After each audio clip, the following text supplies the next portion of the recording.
Bonjour, ma belle Wendy. Salut! Comment vas-tu? Ça va bien, toi? Ça va bien, merci. Tu as l'air en pleine forme. Oui, avec le beau soleil. Oui. Aujourd'hui, j'avais envie que tu nous racontes ton cheminement parce que tu es en accompagnement avec moi depuis déjà plusieurs mois. Et dernièrement, il y a environ 2 mois, euh, on est passé à travers un gros morceau, si je peux dire. Puis tu m'as dit que depuis 2 mois, tu n'avais pas eu d'autres symptômes, d'autres inconforts. Donc, j'aimerais que tu me dises qu'est-ce que tu vivais il y a 2 mois et avant. C'était quoi tes symptômes? Puis on va voir ensemble comment on est allé débusquer tout ça. Parfait. Donc, en fait, c'est depuis août passé. Je vivais avec des grosses douleurs au niveau du ventre, euh, gonflement beaucoup, même au niveau de mon corps. Là, j'étais comme enflée, mais surtout au niveau de mon ventre. Fait que après plusieurs mois, j'étais allée consulter souvent à l'urgence. J'arrivais j'appelais ça mes moments de crise de douleur. Mhm. Il y a des moments où j'avais de la difficulté à gérer la douleur, donc je me présentais aux urgences. À chaque fois, je ne savais pas trop quoi faire avec moi. Fait que je repartais avec pas plus d'aide que ça finalement. J'ai rencontré mon médecin de famille, tu sais, une étape à la fois. Tu sais, c'était comme très long le processus. Euh, Ensuite, on s'est rencontrés, nous, lors d'une soirée avec ta sœur Ève d'Otera, finalement. Ouais. Puis, j'ai comme réalisé que ton métier, c'était vraiment que tu travaillais, ça, que tu pouvais m'aider, que tu pouvais m'apporter de l'aide pour aller régler mes problèmes ou mes vieux traumatismes, mes vieilles bibites, puis que ça pouvait m'apporter un bien-être, aller régler ça finalement. Ouais, fait Euh, que tu parles de douleur, là, quand tu parles du mois d'août, là, ça fait à peu près 9 mois. ouais, Fait oui, qu'on a parce que commencé, au début, ouais, c'était ouais, exactement. Je pense tu que c'est avais en des décembre que douleurs. ça a commencé. Ouais, c'est en décembre, exactement. Fait que tu avais des douleurs, mais tu avais aussi ton histoire avec ta mère, puis on est allé voir tout ça en accompagnement. Mais ce n'est qu'il y a 2 mois où, si j'ai bien compris, là, les douleurs sont revenues fortement. Tu sais, durant l'accompagnement, ça n'a pas été très présent. On a travaillé d'autres choses. Je Mhm. dis souvent à mes clients, tu sais, quand ça va être le bon moment, ça va être le bon moment. Puis là, les douleurs sont revenues au mois de mars. Oui, plus Et intensément. Tu sais. plus intensément, c'est ça. Puis là, j'ai senti comme à l'intérieur de toi vraiment un. Parce que des fois, ça fait un peu peur d'aller travailler là-dedans pour certaines personnes. On n'est juste pas prêt. Puis là, je me souviens que tu as dit, là, je suis vraiment prête à prendre ça en main. J'ai rencontré une naturopathe. Je veux régler ça. Là, tu sais, je mets ça en priorité dans ma vie. C'est vraiment ça que j'ai Mhm. senti. Et cette journée-là, on a fait une rencontre très puissante. Ah Tu, oui, je tu- me souviens. oui, tu dirais quoi de cette rencontre-là? C'est un tournant dans ma vie. Je dirais que il y a le avant et le après cette rencontre-là. Tu sais, avant, dans notre coaching, j'ai évolué, j'ai réalisé beaucoup de trucs, mais là, on a comme vraiment mis le doigt sur ce qu'il fallait aller travailler. Puis, il y a vraiment, c'est ce que je peux dire, c'est vraiment, il y a un avant et un après ce moment-là. Ça a été tournant. Euh, Viens-tu ça a entré comment me diriger vers le. Dans le fond, tu me dis, il y a des douleurs qui sont apparues dernièrement, c'est vraiment fort, là, ça me prend comme, ça prend le contrôle un peu parce que là, les douleurs sont vraiment présentes. Tu te souviens-tu comment on a, je pense que c'est à force de te poser des questions, on est comme retourné dans une histoire, dans l'histoire euh, de ton début avec tes enfants, je pense, ton premier enfant où tu étais Mhm. pas mal seule à la maison, ton chum, il travaillait à l'extérieur, puis toute la pression, puis tout le stress accumulé à ce moment-là dans ta vie, on a Oui, plongé dans l'émotionnel. exactement. Puis, tu sais, moi, euh, je croyais pas avoir à aller travailler à ce niveau-là. Je croyais aller travailler complètement ailleurs pour réaliser que finalement, ben non, tu sais, ça partait vraiment de moi, mon rôle de maman face à des culpabilités face à mes enfants, ce que j'ai vécu, ma solitude, tout ça. Donc, ouais, ça m'a vraiment surpris. Puis, on avait quasiment, c'était dans les dernières réunions de notre coaching, puis tout d'un coup, une phrase, j'ai dit une phrase, je ne me souviens plus de la phrase exactement, mais t'as fait « et voilà ». Puis là, ben, tout a parti, on a travaillé, je me suis laissée aller, puis je suis une personne qui, naturellement, a un gros bouclier. Puis on me le dit souvent, je pense que c'est pour ça que ça a pris du temps avant que je laisse tomber mon bouclier. Mais là, ça a comme fait, je le laisse aller, puis je me choisis la douleur. Je n'étais plus capable, il fallait vraiment aller au fond des choses, finalement. Oui, puis c'est ce que je vois dans tous les cas, c'est que les gens qui prennent les accompagnements avec moi, ils sont rendus à un moment où il doit se passer quelque chose. Ils le font parce qu'ils n'en peuvent plus de ce qu'ils vivent. Mais souvent, ça prend comme une souffrance assez importante pour se décider. Fait il y a des gens avec qui on va, moi j'appelle ça guérir ou régler les histoires inachevées de notre vie. Il y a des gens avec qui on y va dès le jour 1. Ils embarquent, ils vont au fond des choses, on va trouver les noyaux émotionnels, les histoires, on laisse aller. Puis il y a d'autres personnes, mais ça prend soit le lien de confiance ou justement de laisser tomber le bouclier. Puis la raison pour laquelle tu as laissé tomber le bouclier, c'est probablement que tu étais vraiment prête parce que tu n'en pouvais plus. Puis là, ça commençait à devenir imposant puis à faire un peu peur d'avoir ces symptômes-là. Ben oui, ça faisait peur. Exactement. Je commençais à prévoir ma vie en conséquence de ces symptômes-là. C'est ça. Il n'y a pas de sens, là, tu sais, c'est comme... C'est les symptômes qui contrôlaient. Oui. Sans rentrer dans les détails, là, pour toi, c'est quelque chose comme, dans le fond, c'est bien intéressant parce qu'à chaque fois que j'essaie de le raconter, je me dis, ça a été quoi je pense, c'est les questions que je pose à un moment donné, on se rapproche, puis à un moment donné, comme tu dis une phrase, tu te souviens d'un truc, c'est le truc qui est le noyau central, qui éclate en fait.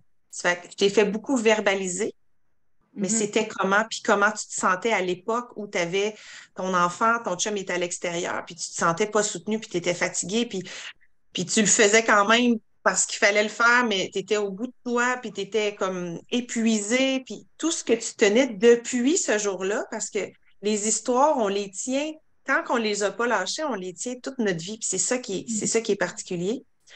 Ça fait que tu as lâché, puis tu as verbalisé des choses qui étaient au fond de toi, verbalisé des choses à ton enfant, tu as verbalisé des choses à ton chum par le verbe, mais aussi dans l'imaginaire, c'est-à-dire qu'on était juste toi puis moi au bout du fil, puis moi, j'étais au Costa Rica, tout était à grand remous. Et donc, c'est puissant. Puis on a laissé aller tu sais, ça a été une heure très, très intense puis très libératrice pour toi. Puis ensuite de ça, on a fait un suivi la semaine suivante ou 2 semaines après. Et là, ce n'est que dernièrement que j'ai fait le point avec toi, puis je t'ai dit, t'en es où? Comment ça se passe?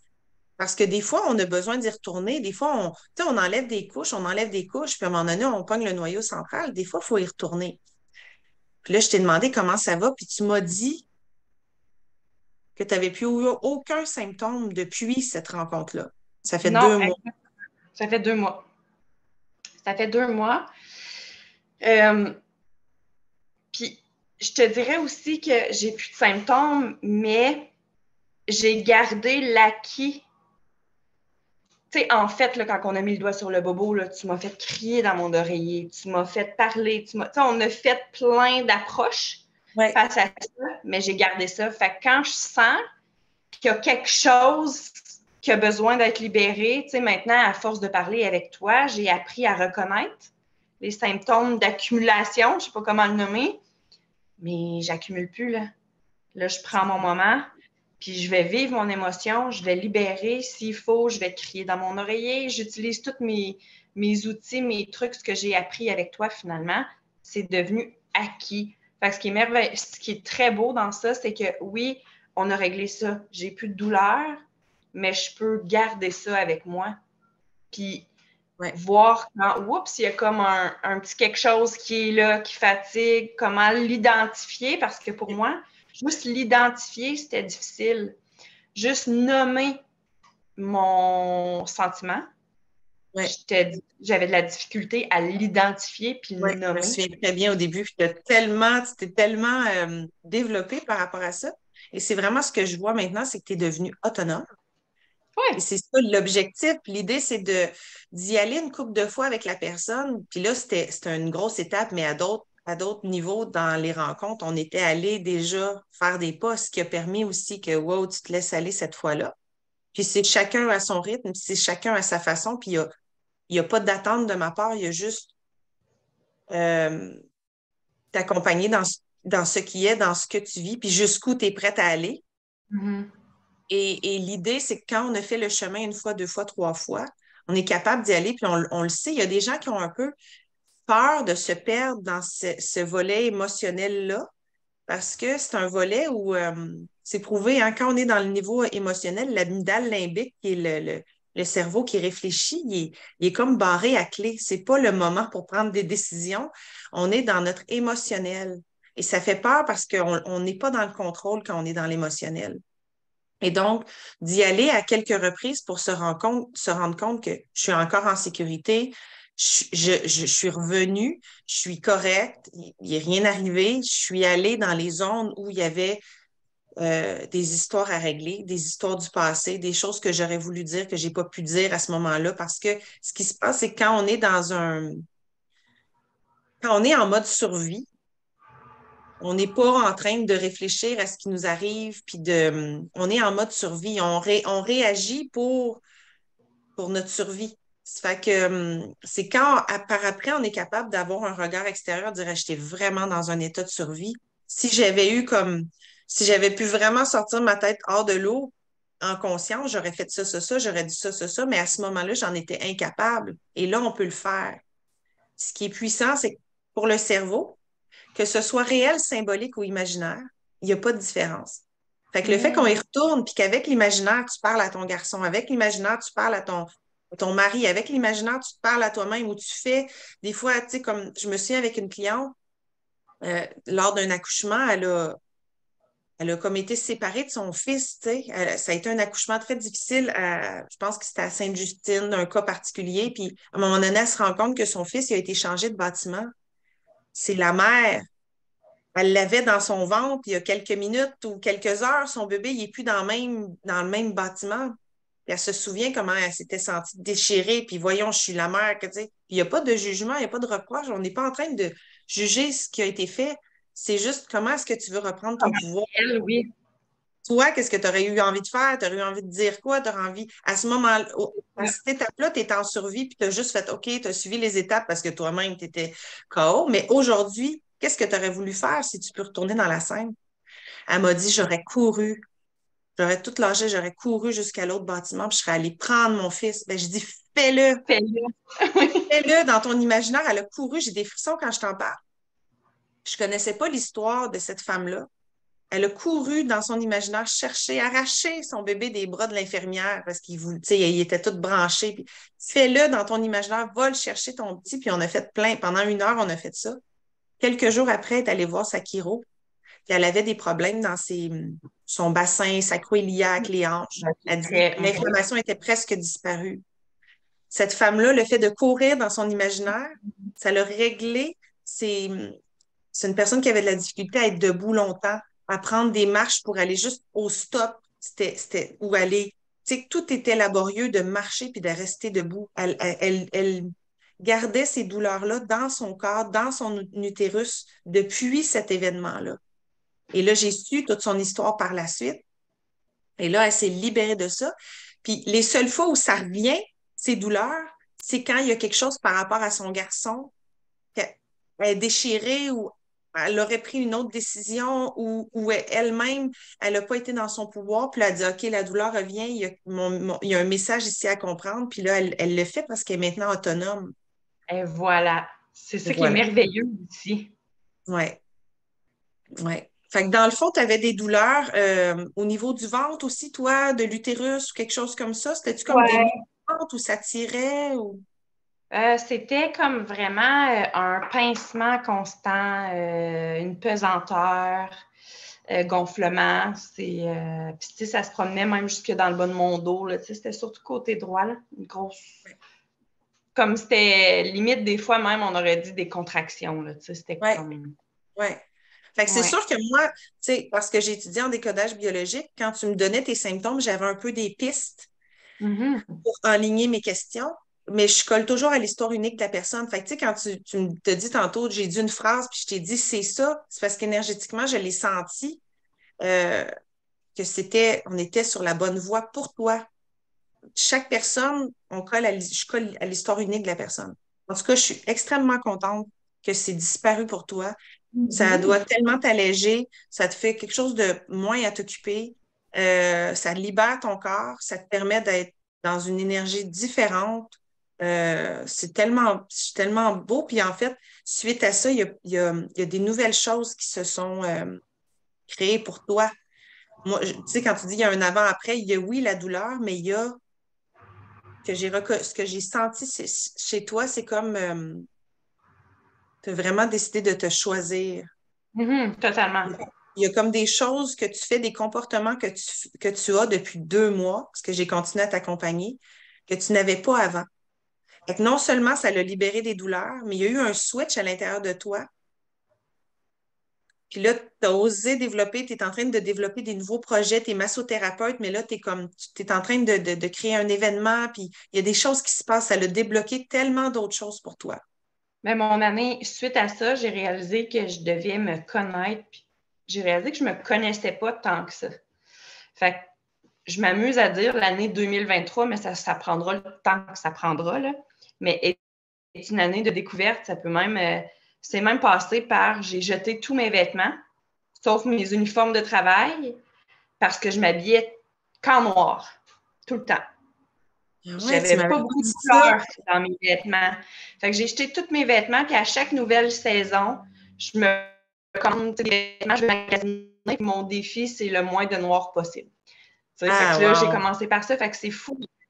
Tous les niveaux où j'essaie des nouvelles activités, c'est vraiment de me prioriser et de me connaître, me découvrir en tant que femme et non en tant que maman. C'est Surtout ça. magnifique. C'est magnifique. Puis tu sais que le noir, quand on porte du noir, un des messages, c'est qu'on porte le deuil. Fait que, tu sais, ça me parle par rapport à ton histoire puis ton vécu. Fait que c'est intéressant, là, parce que je connais ton histoire, ça vibre bien fort.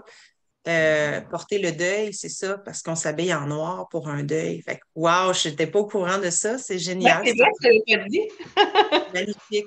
Je te remercie infiniment d'avoir pris ce temps-là pour nous partager ton histoire unique. Je te souhaite vraiment le meilleur pour la suite et au plaisir Merci. de te reparler. Bye.